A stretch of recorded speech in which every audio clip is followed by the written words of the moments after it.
Hey everyone, I'm Peter Mancuso. And I'm Brian Koch. And wow, do we have a movie to talk about today. If you don't know, if you stumbled upon this, you've never been on the internet before, and this is the first thing you've ever seen on YouTube. This is our countdown to Coco. Which I think Conan O'Brien actually used that hashtag first. I was looking online the other day. That hack, you know. That nobody. In reference to Pixar's 19th theatrically released film? Actually, no. In reference to promoting himself. Because I think that's all he knows how to do. Countdown to Coco. He refers to himself as Coco? You've never heard this before? All right, well, we're not going to get into it. Because it's off topic. It's off topic. But anyway, let's get back on topic. That's right. And if you didn't know what Countdown to Coco was, not the Conan O'Brien hashtag. Absolutely not. But it's where Brian Not that abomination. No, absolutely not. It's where Brian and I sit down and watch every theatrically released Pixar film in preparation of their 19th film, Coco, which comes out November 22nd. Right. And today, we've entered a new era.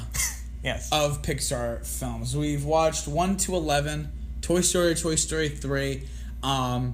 You know, some people might like some more than others than that, but that's kind of generally regarded as like the most successful 11 movie streak any studio or production company had ever had. Oh, definitely.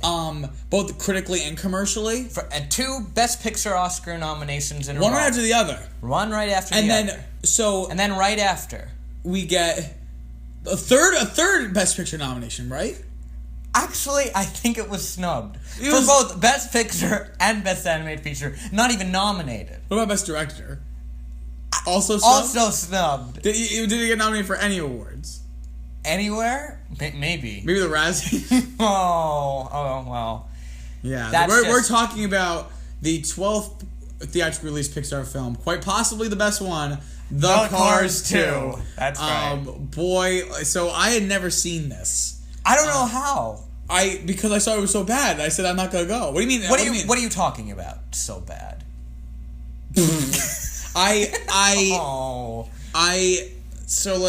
Of course, everybody, in 2011, right? Yes. This is obviously coming off their big streak, and the last episode I kind of railed against Toy Story 3, but I quite enjoy it, and especially after I saw it, I was like, oh my god, this is so great, and I loved Up, and I so Pixar was very much something I really was into, especially back then, and then this came out.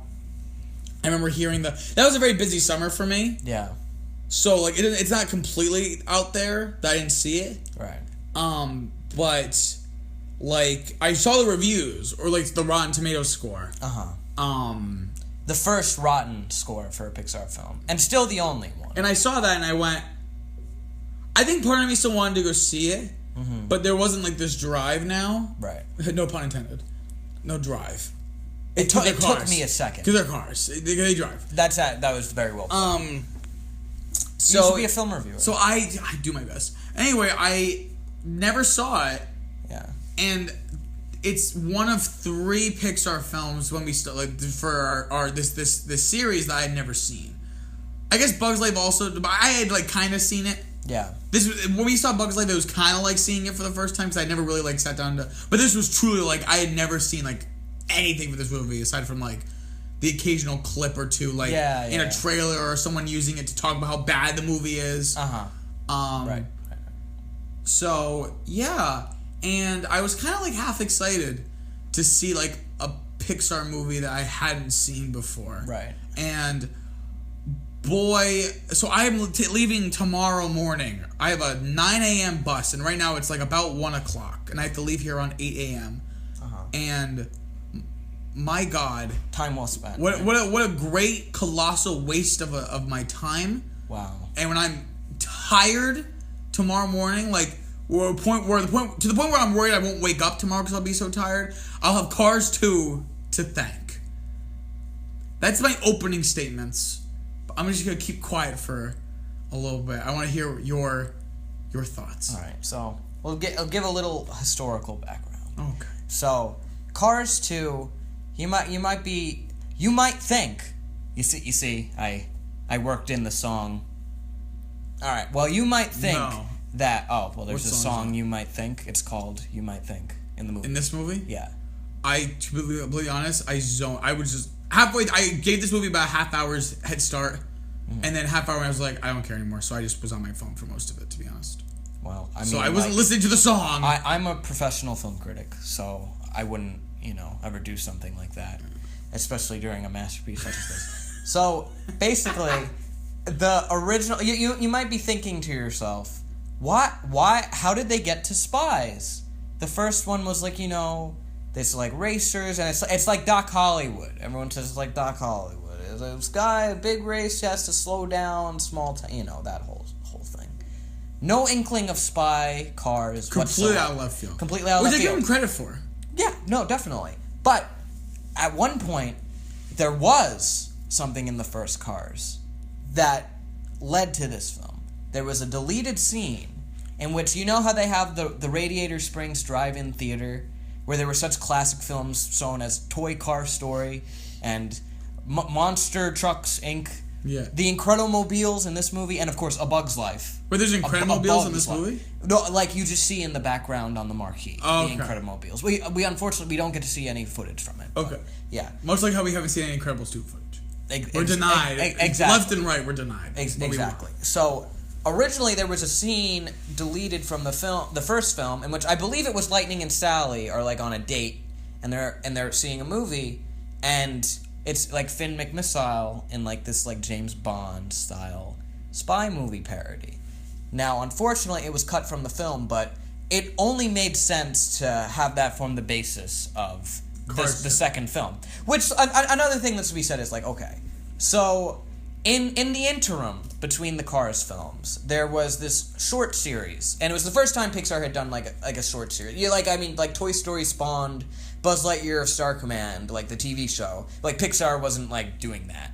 This was like, these were like Pixar, like actually Pixar. Actually Pixar, like some of them I think might have been done by Pixar Canada, or actually this might have been like a little bit before. I think eventually they did some of them, but they were called Cars Toons, and specifically they did Mater's Tall Tales, and for quite a while, the only Cars tunes were Mater's Tall Tales, like, except for, like, a few, like, maybe, like, 3 brief ones they did, like, years later. But for a very long time, the only ones they ever did were Mater's Tall Tales. And in Mater's Tall Tales, like, if you ever watched it, they would show them on Disney Channel in between commercials, like, like, maybe, like, 5 minutes, not even that long. And Mater would tell you a tall tale about how he did this crazy thing. Can I ask something about that? Uh-huh. Like, this is probably more of a rhetorical question. Yeah. But, like, who at Pixar was like, we did the market research. Everyone's favorite character is Mater. So any story we do after the original Cars is going to be, like, the shorts, the inevitable sequel. Who, like, why focus on, like, was there some... Kids loved Mater. But did they, though? I guess. I was the target audience when these films came out. I guess. And I didn't particularly love Mater.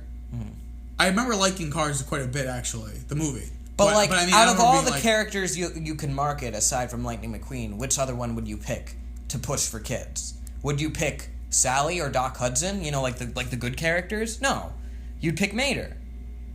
Think about it. Who would want a rusty tow truck toy? A rusty tow truck toy? Yeah. Rusty? Yeah. That's really rude. It's true. That's prejudiced. But anyway, so you had the Mater's Tall Tales, and he would always say, like, oh, blah, blah, I did this thing. And then he'd be telling the story, and then at the end, Lightning would go, Mater, that did not happen. And then something would reveal itself to show that perhaps it did in fact happen. And each time you would go, oh my god, maybe it did happen. Like at the very end, like it would be a story about like maybe something like Mater was a matador or El Matador, and then like one of the things will come through. Yeah, like stuff like that. Which this movie is absolutely a full length Mater's Tall Tale, right down to the fact that at the end of the movie we have two characters who are actually in the original car. They're the ones who get lost. And come to Radiator Springs, and they're like, customers, it's the first customers we had in so long. Which, by the way, it also just, like, doesn't make sense how they were ever economically stable, but I think we got into that with the first one. But anyway, so, in this one, like, then they're like, oh, wow, what a story, like, not believing that it happened. And then, of course, Finn McMissile and Holly Sipwell reveal themselves. And then it is made clear that perhaps it did, in fact, happen. This tall tale of Mater. So, it's a Mater's tall tales. Now, what I needed Yeah. is at the end, after Mater says it, we pan out and we see Remy's father say it. It gets better when I tell it. Okay, yeah. That would have made it much better. Right. So, you can't... Every Pixar movie should end that way. Obviously, I think a lot of people have come out of the woodwork and said, this makes no sense as a sequel to the original Cars. Because like we were saying, it doesn't... Lightning is really given the short shrift. It's not about... It's not like this grounded story. It's not about anything. Like, it's... Well, yeah. But, like, it doesn't tie into the themes nor the established reality. The proposition of reality of the first Cars. Not at all. So... Okay, so it doesn't do that, and I think it's pretty obvious how it doesn't do that, and most people talk about how it's not. So I guess I think what would make most sense is to talk about why it doesn't work on its own terms.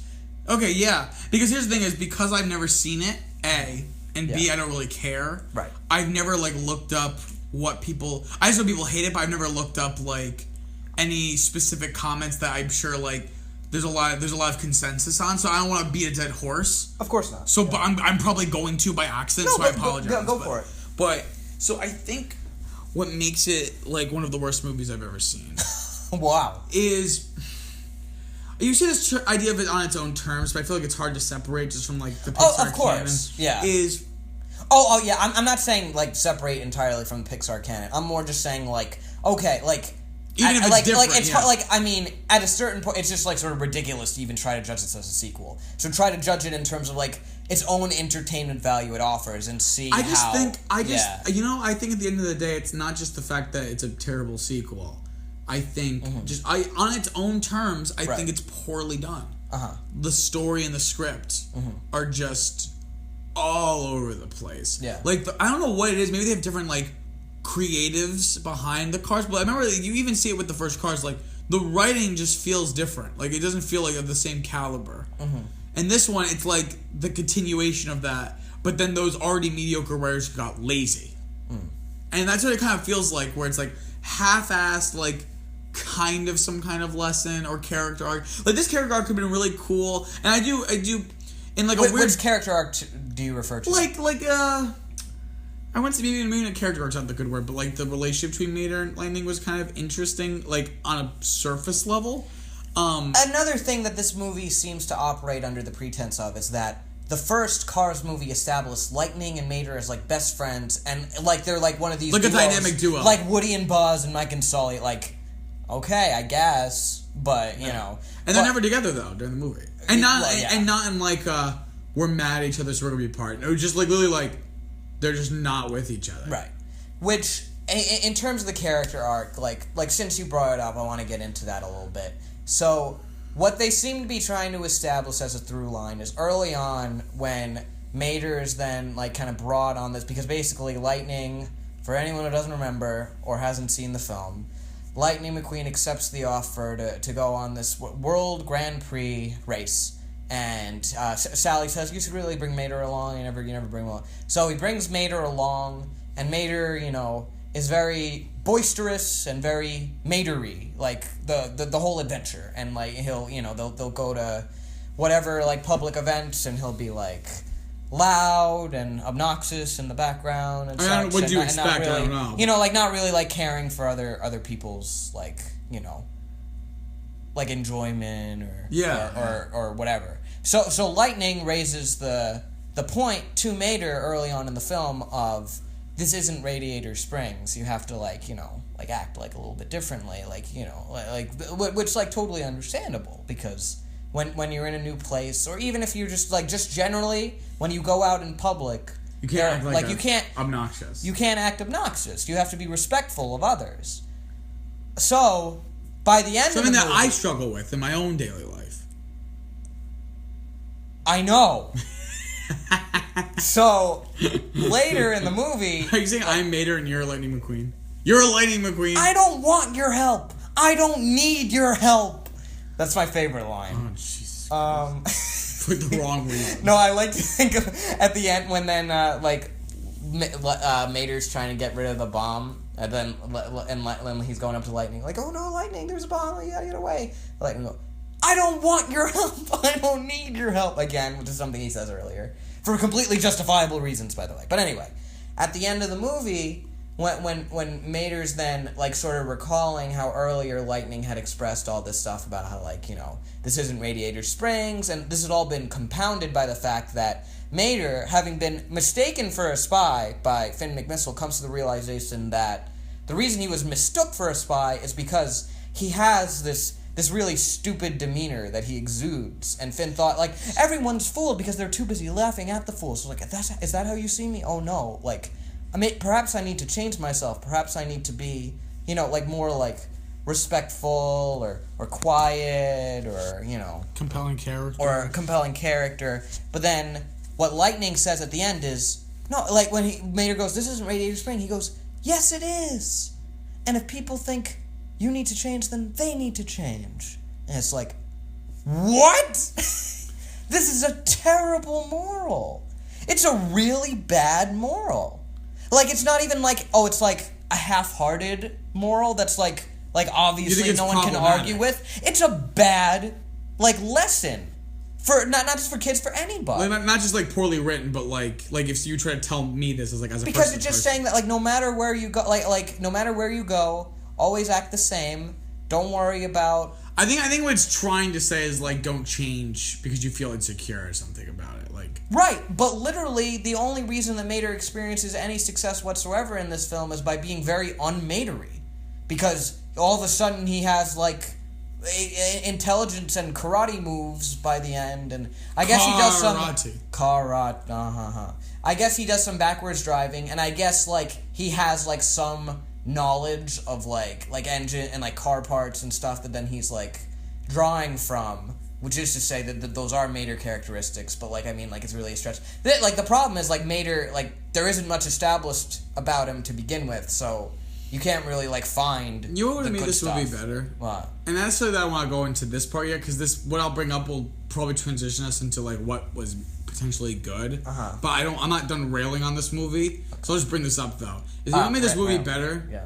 Is if they came out and said we're doing a Cars 2. It takes place in the same universe, but it's not gonna really have Lightning McQueen or Mater. Like it's not gonna have the characters you know at all, and it's just about Michael Caine's character, all the spy stuff. So you still have the Cars aesthetic, but it's not about those, because that's like stuff that I don't just mean interesting like in comparison. Like we were watching the first 10 minutes. I remember saying aloud like, I know I'm gonna eat these words. I remember being like, I know I'm gonna regret saying this because I'm sure something will come up as soon as Mater comes up. I'm like, this is actually like kind of good. Yeah. Like I'm actually really digging this like spy spy thing, and like because like I like certain times it's actually really good, and other times like where it's not working, it's like kind of just funny. Yeah. Because it's not working, like because it's like Cars, so it's like no matter what's going on, I'm kind of into it, whether it's working or not working. And then he's like driving straight up the boat. So like, that's hilarious. Like, instead of like, oh, we were turning right to go left, like defying gravity to go up. Like, jeez, like, you know, it's amazing. Yeah, no, that first sequence is that would have been a stronger choice. And I like the stuff with the like, you know, when he like blows up that boat. This movie is like unabashedly violent. Why can't they just have Lightning McQueen be the spy? Lightning McQueen be the spy? Like have them help him, maybe. Or have him help them. Excuse me. But anyway, I'm gonna go back to shitting on this movie. Okay. I don't want, because that's going to transition us to talking about the good stuff. No, this movie just I don't even know what to say. You compared it to Don Quixote. Yeah, like in a favorable way, I assume. No, I mean, not that I don't like Don Quixote, but like I was saying it because I think that gives it way too much credit. Right. But it is kind of like Don Quixote, because if you don't know, I'm not really super familiar with Don Quixote, to be completely frank. But well, I feel like Don Quixote is more like Buzz Lightyear in the sense that he's like deluded and that's a movie that's a movie. Yeah, that is a movie, right? And makes sense. Yeah. Like I can't. No, seriously. Like I think I over exaggerate. Like I wasn't on my phone the whole time. Like I was trying to follow it. I was getting so confused. It's such a convoluted mess of a movie. I feel bad for those listening because it's just so bad. I don't even have like interesting points to make other than let me try to explain like the utter convoluted nature of the plot, which I forgive anyone who just like gave up, but to the best of my ability, I'm going to try to explain. So the whole race is predicated on this idea of sort of promoting all-in-all fuel, which is this all-natural fuel dreamed up by this guy Sir Miles Axelrod, which apparently after then some sort of experience when he got lost out in the wild, he resorted to all-natural fuel, and now then he's all about that all-natural fuel. So everyone in the race has to run on it. But then, as the race continues, and at first we're in Japan, and then, of course, France, and then, what is it? Yeah, we do Japan, we do France, and then... Oh, Japan, Italy. Oh, Japan, Italy. I think we go to France, but I don't think there's ever a race. Oh, there. Sorry, yeah, no, there's not a race there. Sorry, They just go because. It's Japan, Italy, and London. Yeah. No, yeah, my mistake. Why it's not just all in Europe? Because 2/3 of it, I don't know. Whatever. Well, how these places even exist, even though it's in the Cars universe, but whatever. There's a car Jesus apparently, but we'll get there. The Popemobile, yeah. So, the whole thing is predicated on okay, so all the cars are going to use this all-in-all fuel, but then all these malfunctions start happening, and people start to doubt the credibility of all-in-all, and Miles Axelrod is oh, and no, you think, and then it's revealed where at least it's a bait and switch. You think it's the oil companies, right? Trying to make it look bad. Yeah, trying to make.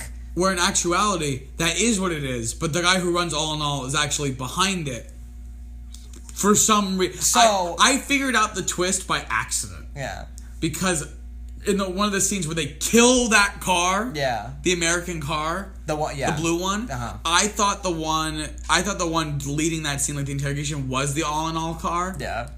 Because I just wasn't. You were so confused that you figured it out. Doesn't that say something? You completely didn't understand it, so you understood. I think it was completely by accident. Just Vader's involvement in the.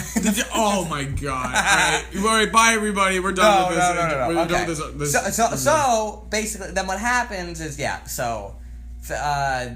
all in all, So then, for whatever reason, despite the fact that everyone was already using good old-fashioned oil to begin with, Sir Miles Axelrod wanted to establish an alternative fuel source only to show how terrible it was, so everyone would stop buying it, and then everyone would go back to buying what they already purchased anyway. This is, I didn't think we'd be talking about business on this show, but and thereby ruining his name in the process too. Yeah.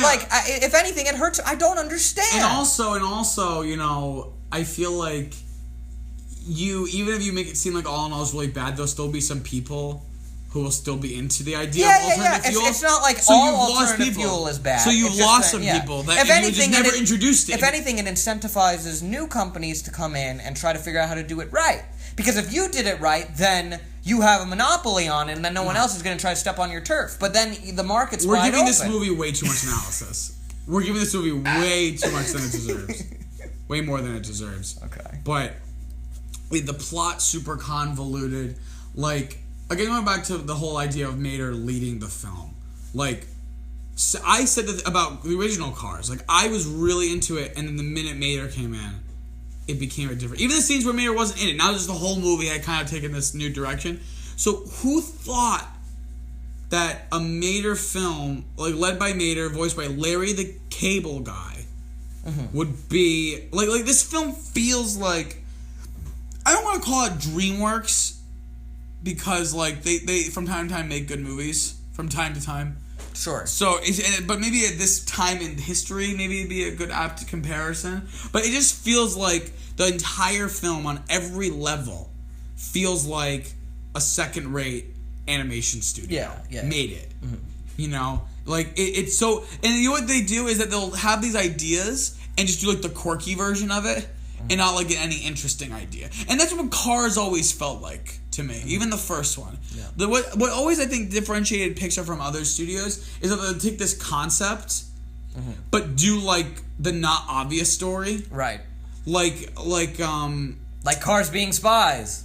Yeah, no, but I know what you're saying. But I'm trying to think of a good example.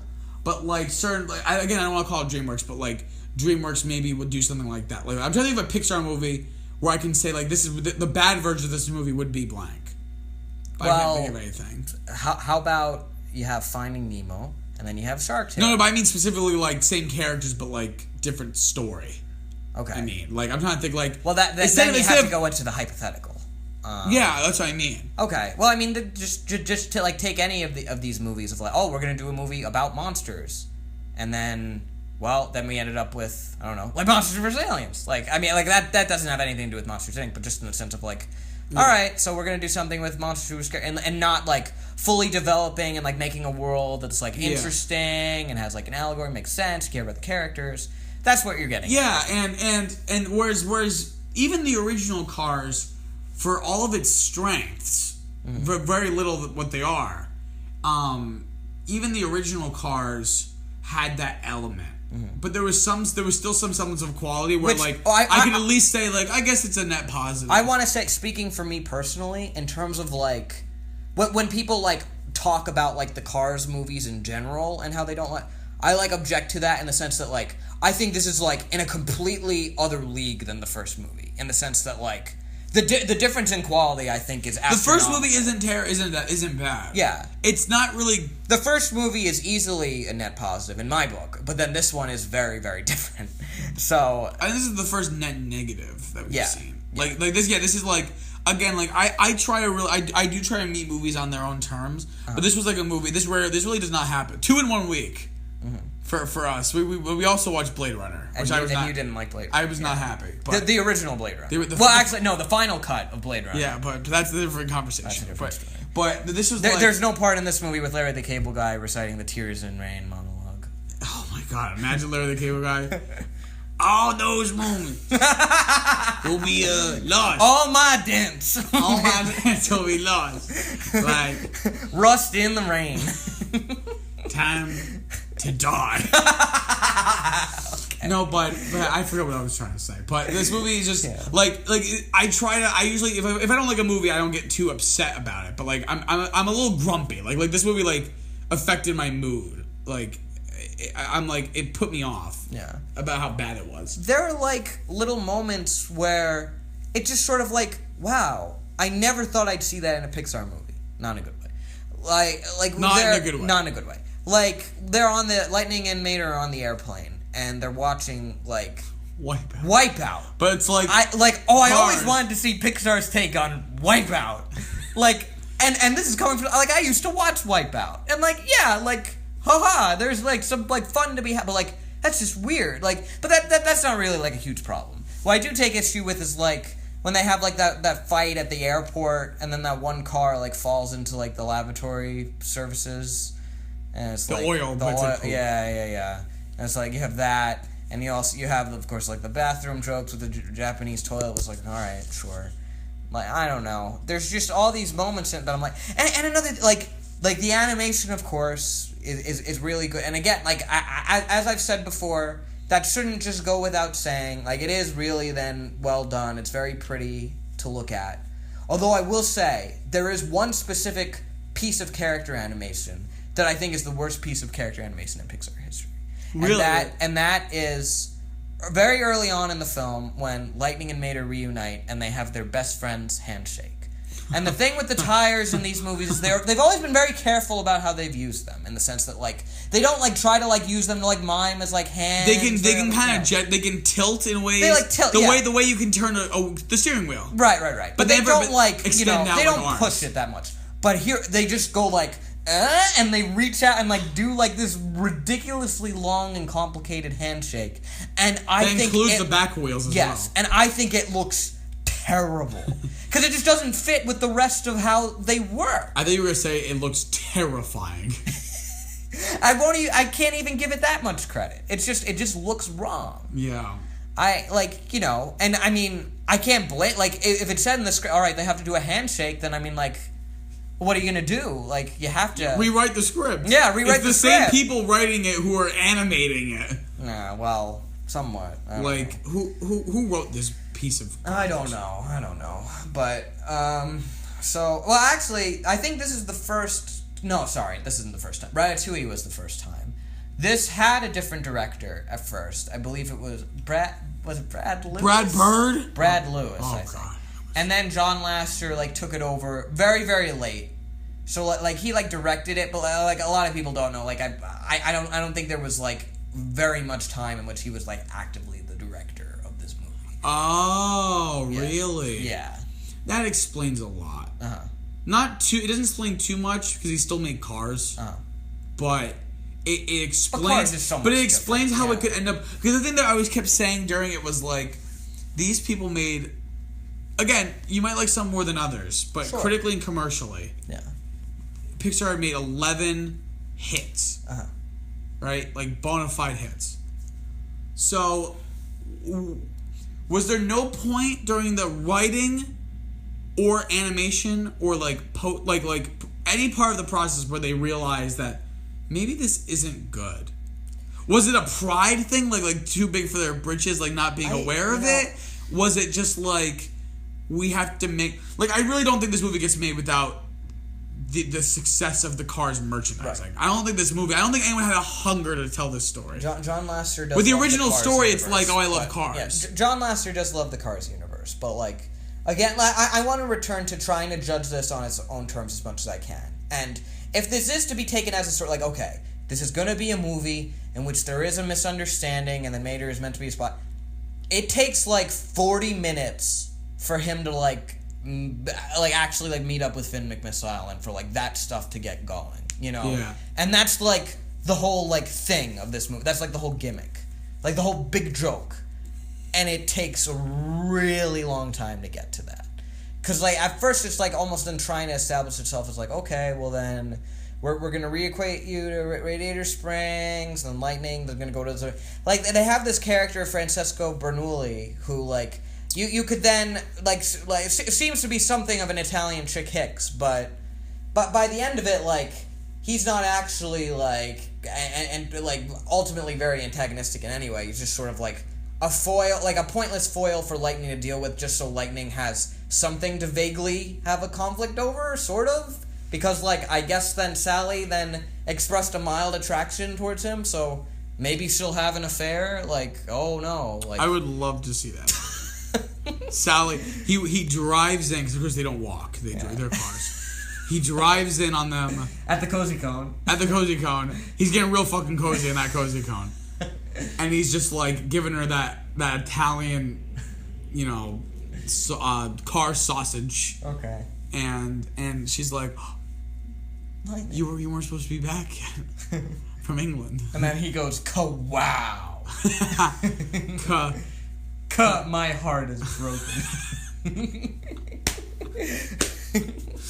Oh dear. Yeah, but like I will say he does get like one of the funniest moments in the movie, which is when there's like he's like racing at the end in London, and then like all the stuff starts going down, and then like Holly Sifla like flies past him, and he goes, "What is happening?" Because it just what's so funny about it is like it highlights the astronomical difference in like the two stories, quote unquote stories this movie is trying to tell, in the sense that it's like this like ridiculous balls to the wall spy movie and another racing movie that you don't like. We are Francesco in that scene. We're like, what is happening? Exactly. We are Francesco. Francesco should have been the protagonist. Again, like it's Cars. Mm-hmm. I'm all for like telling like not necessarily telling obvious stories. Like this is not like, how do you come up with this? I don't know. Like there has to be a lot of creativity that goes into making this movie. Mm-hmm. You know? Yeah. But it's a movie about cars. I want to see them. If you're not gonna tell a sports story the way I want you to, where it's like, why can't you just make, when you made the original Cars, why can't you just make, if you want to make a sports movie, why not just make a movie about like a kid who wants to play basketball or something, right? Like, no, that's fine. But if you're gonna do Cars, show them racing. Literally, there's a part where it's like the race starts, and then it comes to the mirror, so we're like, no, that's what I want to see. They literally have the last line be like, oh, it's gonna be a great race, and then they kind of and it's like, what? Oh man, like, and this is the thing. It seems like, so unintuitive. Just speaking me personally, like, I don't care. Like, I know then some people have a base objection to the Cars series in the sense that it's like, I'm not really a fan of that they're cars, blah blah blah. I don't care what they could be like like toadstools. If you make it good, I don't mind. I can connect to anything. I'm psychotic. Yeah. So, like... He's a sociopath. I'm a sociopath. So, like, just take anything, put googly eyes on it, and give it a good enough script, and, like, get a good enough actor. Like a pickle jar. Just put some pickle jar. Yeah, and I'll buy into it. But, like, it's just the problem is all in the execution, because this could just be like, all right, so we're just gonna do it silly this time. And I gave this movie a fair shake, and it had me for the first 10 minutes. It's not like I walked into this being like, oh, this is people have said this is the worst one, so I'm gonna just like be against it from the beginning. Mm-hmm. Like the first 10 minutes, I was like, this isn't as bad as people say. Mm-hmm. This is actually kind of good. I'm actually kind of into this. Yeah. So if they just committed to it being like these ridiculous action sequences, fast pacing, not taking itself seriously, not having the tonal confusion, then like at the very least they would have had something better and less feeling like, okay, then we have to like almost like account for this insane spy scenario by like making it thematically relevant to the characters from the first one. Which, like, by the way, like, I sort of glossed over before how, like, the movie glosses over Lightning McQueen, but it glosses over every other character. Oh, how about that obligatory scene, like, in the beginning where it was 3 shots, and each shot had 3 characters, and each character had one line. And each got one line, and John Ratzenberger's line is, oh, these best friend handshakes get more and more, like, complicated every year. All right, well, I got my line in there. He says one thing, like, at the very end of the movie again, and, like, I think I just, like, said over him, like, it turns out I got a bonus line, and just in the one I had before, what do you know? This movie's just a disaster. Just all obligatory lines, and then they briefly involve them in the climax in the end. It really, like... It's confounding. They briefly address Doc, which, of course, then Cars 3 will make much better on, like... Which I'm excited to see. With Doc.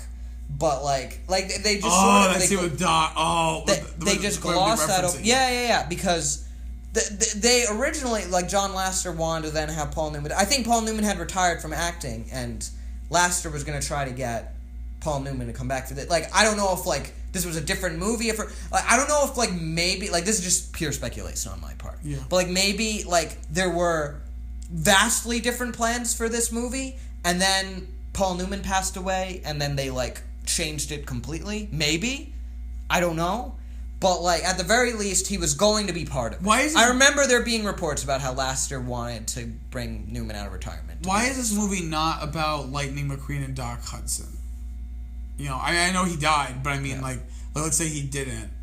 You know, this seems just so wildly, like if what you're saying, like, I feel like that could have been a scenario, but it still would have been like a spy movie, and maybe Doc Hudson would have played a role. But I'm saying, like, why wasn't it just about that? Well, of course, yeah. And if it was originally, it seems like way too much of a jump for that to have been the original plan before Paul Newman died. Mm-hmm. What was I gonna say? Let's do a little speculation here, because I think this is the most interesting part of this movie, is that it's not actually in the movie. It's trying to figure out why. No, seriously, like, coming off of 11 bona fide hits, the last 2 of which being, like, Best Picture nominees. How do we go from that to this? There's no answer, but because it's kind of, like, never addressed. No one ever brings it up to Pixar. Like, I've never heard, like, John Lasseter be like, yeah, Cars 2 was a mistake. A lot of times, like, years after these movies that, like, were supposed to be, like, not hotly anticipated, but just because it was Pixar, anything was hotly anticipated. Oftentimes, like, 15 years later, directors will be like, yeah, that didn't really go as well as we hoped, or whatever. Like, Fox admits X-Men Last Stand was bad now. Like, you know what I mean? Like there's no pretending. But I feel like, well, the thing is, the X-Men movies acknowledge it directly by, of course, overriding the timeline. And it's acknowledged directly in the Cars series by virtue of the fact that Cars 3 is a direct sequel to the first Cars, and it pretends Cars 2, like, never happened. Yeah. So, I feel like in that sense, in the more important sense, it was, it would go, like, somewhat of a way to have it, like, directly acknowledged by the company. But but let's speculate. Why does this happen? Kids loved the Mater's tall tale sorts, so they were like. But you could still make a good movie out of this, maybe. Yeah. But why wasn't it good? What was going on behind the scenes? Do you think that made it I think it might have been a too big for your britches thing, where people were like, we can do anything. Well, we made a movie about a fucking rat in a kitchen, and people loved it. But we can make this schlock great. They had to work hard they had to bring in Brad Bird and really then get that done.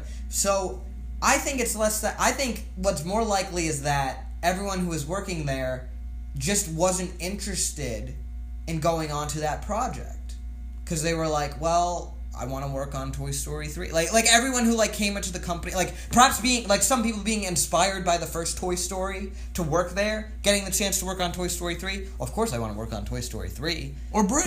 Or Brave. Well, probably at that time probably was the more exciting project. Oh, well, of course. Yeah, no, absolutely. So I think then that's somewhat then makes sense, I guess. So you're saying that all of the really good talent there, or the top tier talent, flocked to either of those films, and then Cars 2 kind of got stuck with the people who probably also wanted to go to one of those two films, but not everyone could, and they were kind of the lower level people, and they because they were lower level, they weren't necessarily as skilled or as talented. Yeah, it's confounding. It's confounding. I don't it doesn't make any sense. I feel like I'm in therapy, and I'm I'm trying to explain to it. Just doesn't. It feels like this is an alternate universe. Yeah. That this movie came from. It still does boggle my mind that it exists. It's really, really and not strange. Necessarily in concept. Yeah, well, it's kind of execution. Yes, but not necessarily is what I mean. This. But even if it succeeded, everyone would be like, wow, that was such a weird idea. It worked, but what a weird idea. There's a fresh movie on Rotten Tomatoes in here somewhere. You know what I mean? I'm not saying it would have been Pixar level good, but they probably could have. They probably, if it had been on pure concept alone, I don't think the concept was ruined. I think the execution. The concept is kind of poor, but if you made a really good version of that concept, it probably would have been in the 60s or 70s. Still not great, but there's a fresh movie in here somewhere. But that's not what we got. We got the rotten. What's the score now? 37, 40%? 30 something, yeah. That's ridiculous. 50% I understand, but 37. What 37 people? Were they overwhelmingly positive, or they were just barely positive? No, there were some critics I remember that were like the critic in my local paper gave it 3 out of 4 stars and was like, oh, fun kids movie, whatever, Oh my God. And then that's just what happens. Yeah, but it was still. I mean, that's still pretty low. Usually for these kids movies that then will be seen as mediocre, they'll just sort of 50, 60, So it was then below that still. So I don't think then, there definitely wasn't a lenience exercised here. But yeah, I don't know. It's just I looked at something like Melissa McCarthy's Spy, which that's another than spy comedy starring an unlikely lead as a spy. In the same way you could go Larry the Cable Guy as a spy, Melissa McCarthy as a spy, but they totally make it work. It's actually a really good movie because it's which this is not. Well, because the Spy is funny, it's smart, it's well paced, it has good ideas, it has a really strong human ending.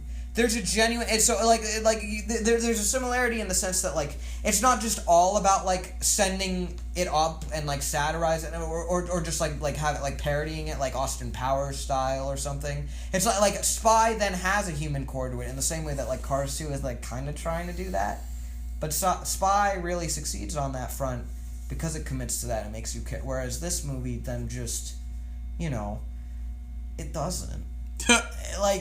Mater, nothing about the Mater character benefits from having then turned him into his. But I guess then, if I was to try to contextualize it within the first movie at all, the closest I've come to giving any sort of frame of reference is in this very vague sense of how the first movie was about the fast world coming into contact with the slow world. So and then this is the slow world. Yeah, this is the reverse. So, like, and it's the collision of worlds that they sing in the Sing it, Brian. No. So, but a good song. I like the music. So yeah, like, I guess that's trying to be what they're going for, but we don't glean any... Like, Michael Giacchino's score. When we get to, like, and I know you have your opinions on this, but when we get to Finding Dory, I think you'll see a way in which you could take a supporting character from a previous film and like, find weight and, like, get... Find Dory does it way better. Whatever I think about Find Dory, we'll get there. Yeah. That does it...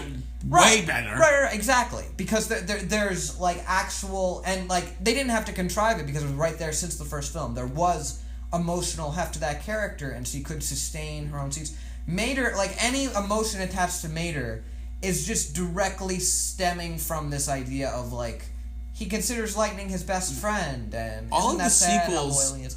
All so the it's Pixar, all, like, directly dependent on that. Yeah. All of these Pixar sequels, like, starting with this one, you see a trend of them switching to a side character. Yeah. Isn't that interesting? Yeah. Not necessarily a side character, because, like, Monster University is about Mike, and I wouldn't really say... But, like, Monsters Inc. is about Sully. So, I think it falls into that. Yeah, it does fall into that. Yeah, they've all... And Incredibles 2 is supposed to be a little bit more Elastigirl-centric, which, I mean, like, not to say Elastigirl was lacking in screen time at all, but, like... She's the best character, so I'm excited for that. Oh, yeah, she's the best. So... Like, it's really just the Toy Story films that are like, okay, it's Woody's consistently story, yeah. Which, like, I mean, people like how... And what they really did with, like, approaching Toy Story 3 was... There were, like, they talk about there not being, like, too many good sequels. There were really, like, no good third films. So, they were like, well, except for, like, Return of the King, but, like, that's technically part of, like, one larger story. And they're like, well, wait a minute, Epiphany, that's what we have to make it feel like. We have to make Toy Story feel like one large story. Can we just talk about Toy Story 3 instead? No. We could have talked about the incinerator scene more. No. We're not using up the extra time. Oh. Because, yeah, this one will not be as long as our... I think the past 3 episodes have been pretty long. Yeah, they have. Because we've differed a little more. There's a lot of content to discuss. Yeah. This were... both on the same page. Yeah, I think the rule of thumb is that in terms of length, it goes from longest to shortest. Good movies that we have disagreements on, and then good movies that we agree on, and then bad movies that we agree on. Also agree on. Yeah. I don't really think about bad movies we disagree on, because then the world would implode. I don't know. Okay, yeah. I really don't. I don't really know what else to say about this movie. I really don't. You want to get into some positives?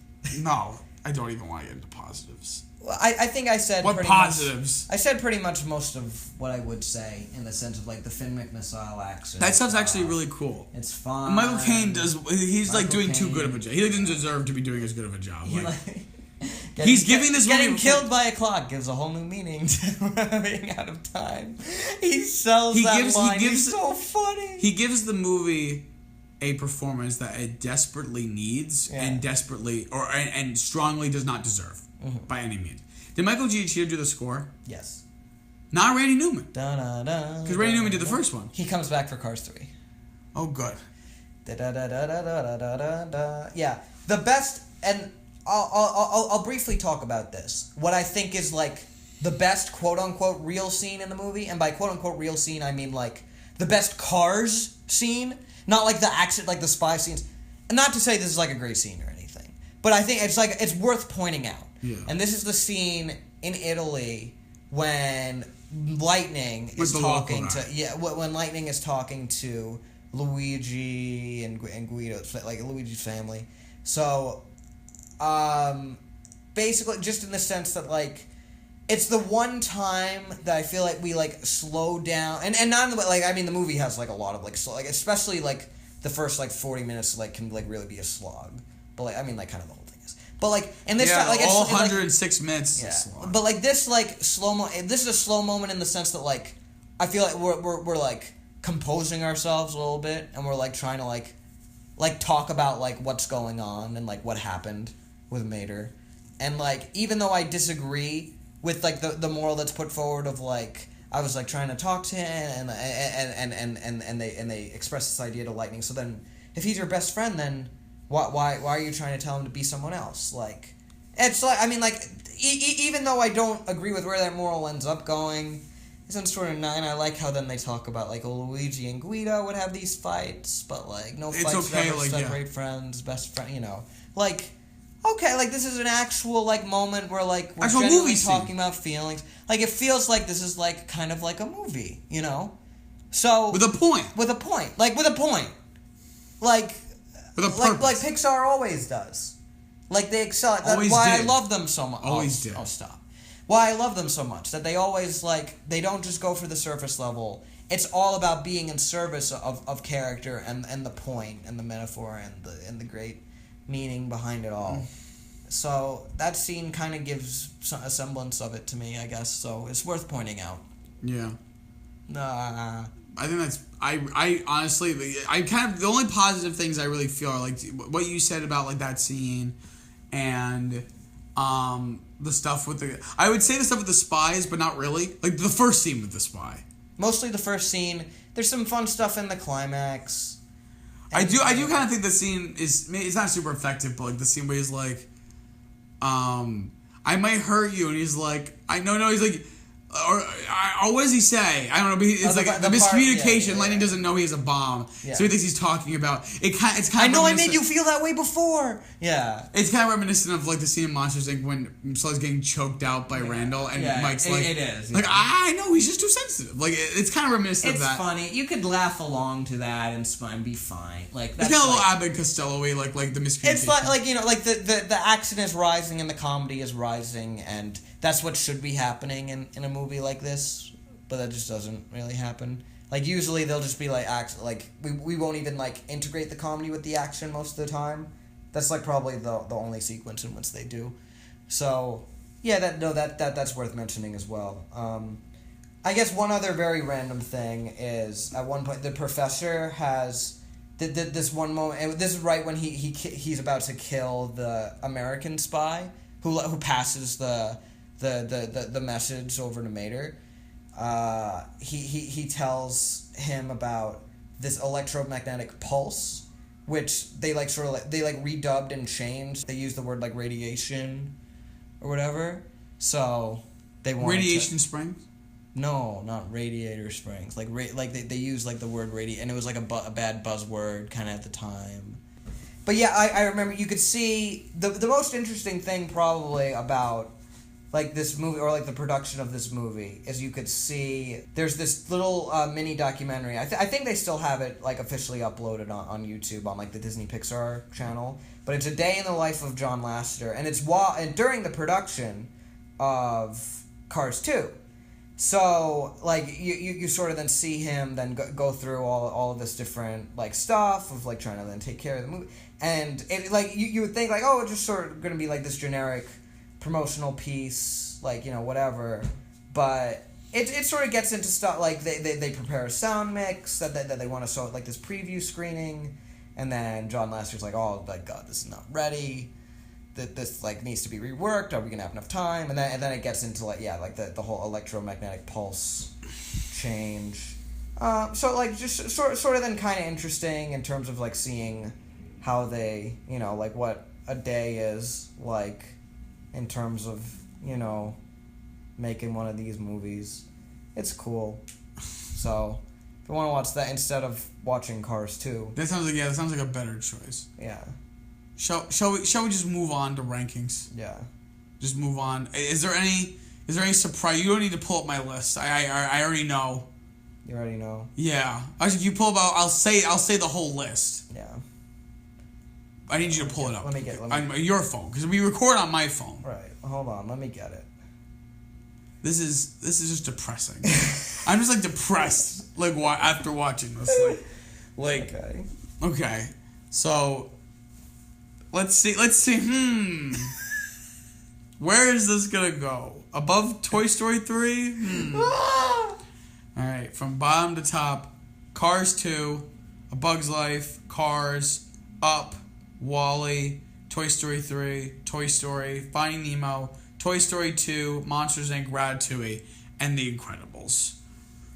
By no means surprising, and by no means unfair. It's just a net negative, not just in comparison. when people complained about the original Cars, it was definitely more of like an in comparison thing. Like Cars isn't really that bad. This is like genuinely bad, and like I wish I hadn't seen it, but we have to watch them all. So I have. You wish you hadn't seen it? Yeah. Oh, absolutely. But like, don't you feel like you learned something?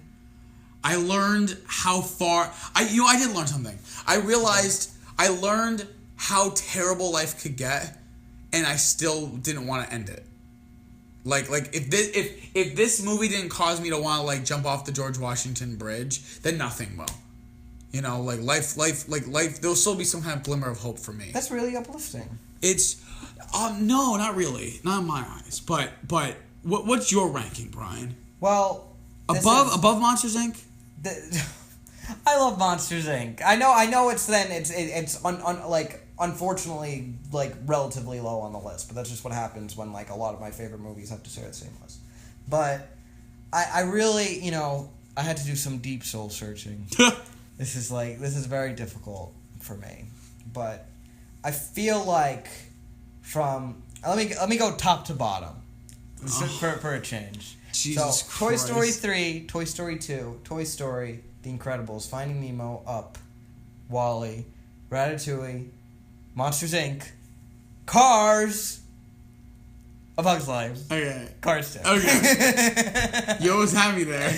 Oh, I tricked you. You scared me. So I made you jump out of your skin. So what we've agreed on, we both agree on the bottom three. Yeah. We both agree, and in the same order, as well. Mm-hmm. Yeah, just really, it's sad. It's sad to see a movie this bad come out of it. This was. It really did feel like the end of an era. Mm. I remember it going like, oh, I guess they finally made a bad one. Seriously. City of Cars. City of Cars. Are you spying just for me? Well, thanks so much for listening, everybody. Our next episode. This is just depressing. I don't know if you can tell my voice. Like, this is just like, well, great movie. Took a lot out of you. It took a lot out of me, but it's okay because the next one's going to be amazing, right? Oh. Again, I also have not seen. We will be watching the 13th, Lucky 13, film, Land of the Free and Home of the Brave. Thanks. Oh, well done. Thank you. I thought. Well, when we were talking about this movie, I was thinking about that. You were just completely focused on that. Yeah, exactly. Okay. All right. Well, thanks so much, guys. We'll see you next time. Bye.